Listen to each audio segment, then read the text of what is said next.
በዚህ ሰዓት ቤት መግዛት ያዋጣል? ይሄ አብዛኛው ሰው ጥያቄ ነው። መልሱ ግን ከምታስቡት በላይ በጣም ቀላል ነው። በቀላል ምሳሌ ላሳያችሁ።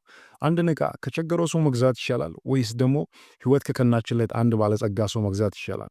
ከየትኛው ሰው ብንገዛ በረከሰ ዋጋ እንገዛለን? መልሱ ቀላል ነው። ከቸገረው ሰው የምንገዛቸው እቃዎች ሁሉ ጊዜ ርካሽ ናቸው። ምክንያቱም የቸገረው ሰው ችግሩ ፋታ አይሰጠው። ስለዚህ ችግሩን ቶሎ ለመፍታት እቃውን ቶሎ መሸጥ አለበት። እቃውን ቶሎ ለመሸጥ ምን ማድረግ አለበት? መቀነስ ይኖርበታል፣ ማርከስ ይኖርበታል። ስለዚህ ከቸገረው ሰው የምንገዛቸው እቃዎች ሁሉ ጊዜም ርካሽ ናቸው። ይሄ ምሳሌ በተመሳሳይ ለኢኮኖሚ ይሰራል። ኢኮኖሚን ስናስብ ሶስት ነገሮችን ልብ እንድትሉ እፈልጋለሁ። የመጀመሪያው ስለ ኢኮኖሚ፣ ስለ ነገ ዕጣ ፈንታው ልብ ሙሉ ሆኖ መተንበይ የሚችል ማንም ሰው የለም። ስለዚህ ኢኮኖሚ ላይ ኢንቨስት የምናደርጋቸው ነገሮች የተሻለ ዋስትና ያላቸው መቼ ነው? ዛሬ የምናደርጋቸው ኢንቨስትመንቶች ናቸው። አንድ የኔን ያዙልኝ።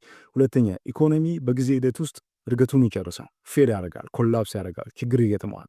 በሶስተኛ ደረጃ ኢኮኖሚ ከገባበት ችግር ቶሎ ማይወጣ ከሆነ የሀገር ህልውና ላይ አደጋ ይጥላልና በዚህም ተብሎ በዛ መፍትሄዎች ይፈለጉለታል። ስለዚህ ኢኮኖሚ ከገባበት ችግር ይወጣል። እነዚህን ሶስት ነገሮች ልብ እንድትሉ ፈልጋለሁ። ይህንን ልብ ካላችሁኝ ወደ መጀመሪያው ምሳሌ እንመለስ። የረከሰ ነገር የምናገኘው ከማን ነው ብለናል? ከባለጸጋው ሰውዬ ሳይሆን ህይወት ፊቱን ካዞረችበት ምስኪን ኢትዮጵያዊ ነው ብለናል አይደል? በተመሳሳይ አንድ ኢኮኖሚ ውስጥ የረከሰ ነገር የምናገኘው መቼ ነው? ኢኮኖሚው ችግር ውስጥ በሚገባ ሰዓት ነው። ስለዚህ እናንተን አንድ ጥያቄ ልጠይቃችሁ እዚህ ጋር ኢትዮጵያን ኢኮኖሚ ስገመግሙት አሁን ያለበት ነባራዊ ሁኔታ ምንድን ነው ብላችሁ ነው የምታስቡት? እድገት ላይ ነው ያለው? ችግር ገጥሞታል? ወይስ ደግሞ የተረጋጋ ኢኮኖሚ ነው?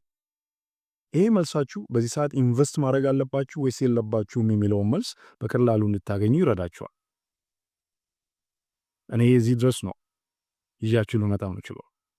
እግዚአብሔር ይስጥልኝ። መልካም ጊዜ ሆነላችሁ።